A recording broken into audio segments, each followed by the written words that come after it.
Bienvenue au cours de rattrapage. Ce cours vision et image est destiné aux premières S, mais il peut très bien être abordé par des premières L et ES qui sont curieux et qui veulent approfondir le sujet sur la vision, en complément de la vidéo que j'ai déjà fait sur la vision, qui est ici.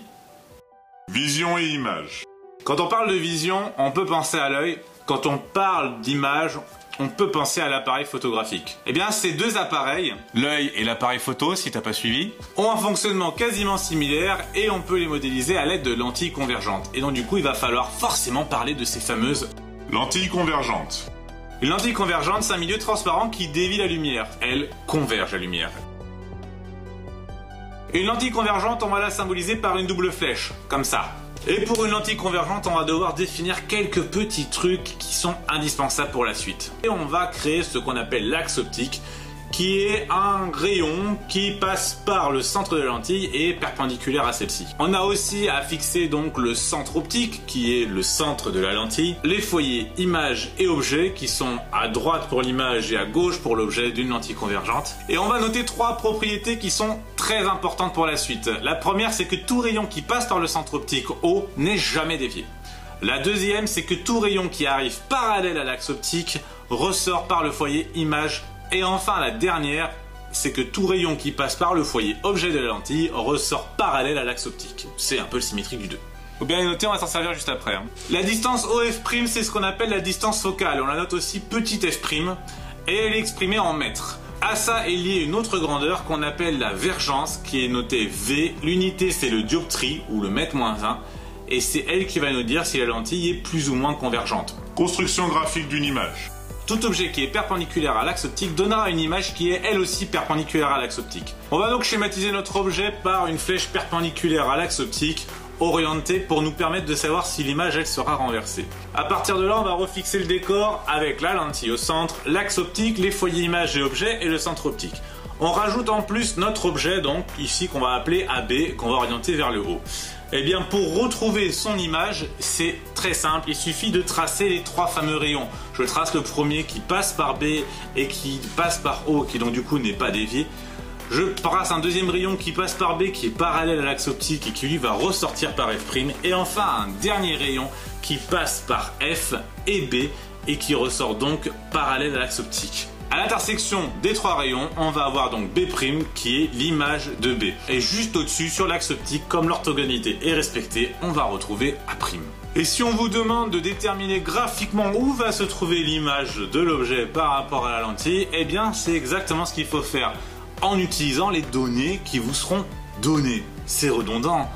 En utilisant les données du texte ou du problème. Attention, il faudra sans doute fixer une échelle parce que l'échelle, soit elle vous est donnée, et ça c'est dans le cas où on est cool, soit elle vous est pas donnée, c'est à vous de la trouver. Mais on peut avoir une échelle différente sur l'axe vertical et sur l'axe horizontal. Mais on peut aussi trouver la position de l'image en utilisant une relation mathématique. La relation de conjugaison.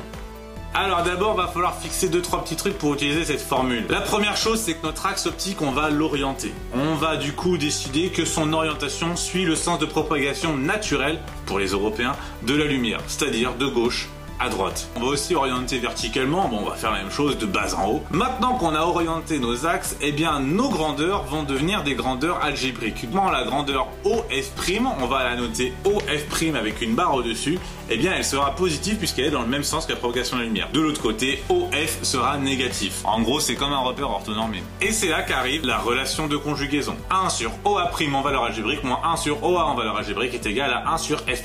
Ce qu'il faut savoir faire, c'est manipuler cette formule pour retrouver OA' en général. Eh bien, on va la manipuler en plusieurs étapes. La première chose, c'est de passer OA' d'un côté et tout le reste de l'autre. Donc du coup, on ajoute, on passe à droite 1 sur OA. Ensuite, il faut mettre les deux fractions qui sont à droite sur le même dénominateur. Et donc du coup, on se retrouve avec cette formule-là. Maintenant qu'on les a mis sur le même dénominateur, on peut inverser et on se retrouve avec OA' comme étant OA fois F' divisé par OA' plus F'. Le grandissement.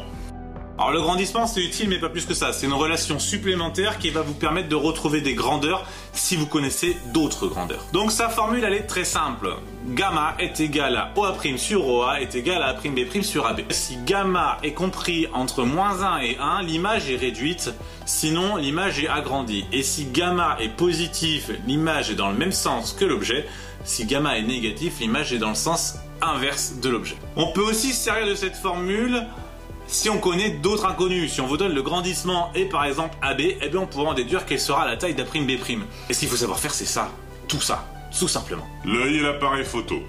On retourne rapidement sur le début du chapitre qui parlait de l'œil et de l'appareil photo comme instrument d'optique. Ce qu'on fait, c'est qu'on va modéliser l'œil par un système donc diaphragme lentille écran qui correspond à ce qu'on appelle l'œil réduit. Réduit parce que simplifié, pas parce que réduit en taille, parce qu'en général il est plus grand que l'œil lui-même. Dans un œil, on va trouver l'iris qui va agir comme un diaphragme. Dans un appareil photo, c'est la même chose. Dans un œil, on va avoir la rétine qui correspond à un écran. Dans l'appareil photo, c'est le capteur. Et enfin, dans un œil, le cristallin, c'est la fameuse lentille convergente qui correspond à l'objectif de l'appareil photo. Ce qu'il faut retenir, c'est que si un objet est loin, eh bien forcément il sera perçu comme petit et les rayons vont arriver parallèles à l'axe optique. À partir de là, une image va se former naturellement sur le foyer image de la lentille. Ce qui veut donc dire que pour que l'image soit nette quand on regarde un objet lointain, il faut absolument que notre foyer image soit sur la rétine. Et naturellement, c'est le cas pour à peu près tout le monde, sauf si on a des défauts de vision. Et enfin, si jamais on doit rapprocher un objet, l'image va donc ne pas se retrouver sur le foyer image. Bon, comme on ne peut pas modifier la distance entre le cristallin et la rétine, puisque notre œil ne peut pas... c'est la lentille, donc le cristallin, dont on va modifier la vergence en utilisant des muscles qui nous permettent d'appuyer dessus et de le déformer. Quand on est vieux, on déforme moins bien notre cristallin et on est presbyte. Pour le reste, pour tout ce qui est défaut de l'œil, je vous conseille d'aller voir la vidéo des premières LES où c'est un peu plus expliqué, où notamment on parle de punctum proximum, de punctum remotum, de presbytie, d'hypermétropie ou même de myopie. Donc voilà, c'est fini pour ce cours de rattrapage. N'hésitez pas à vous abonner en cliquant ici. Vous pouvez, vous devez, vous n'êtes pas forcément obligé de laisser des commentaires dans la section commentaires pour me dire ce qui est utile et pourquoi pas. N'hésitez pas à partager à vos collègues. Je vous laisse sur une citation de Mohamed Ali que j'ai trouvée particulièrement intéressante. Qui a la même vision du monde à 20 ans qu'à 50 ans a perdu 30 ans de sa vie.